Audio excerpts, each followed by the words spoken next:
ఆశీర్వదించాడు. దేవుని దగ్గరికి వచ్చేవారిని దేవుడు ఆశీర్వదించాడు.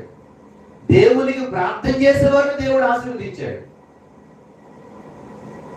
దేవుని మందిరానికి వచ్చేవారిని ఆయన ఆశీర్వదించాడు. మనం ఎలా ఉండాలని ఆశీర్వదించాడు అంటే, మీరు ఫలించండి. దేవునికి స్తోత్రం. ఎందులో ఫలించాలని అంటే వెలుగు ఫలం. ఏముంది మనలో? వెలుగు ఫలం. దేవునికి మహిమ కలుగును గాక.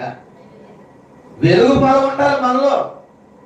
సమస్త విధములైన మంచితనం. నేను ఎవరి యొద్దనైతే అన్యాయంగా తీసుకున్నానో తిరిగి మరలా 4 గంటలు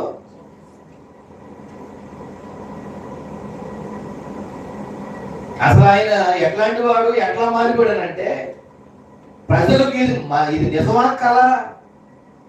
జక్కయ్య మాట్లాడేది నిజమా?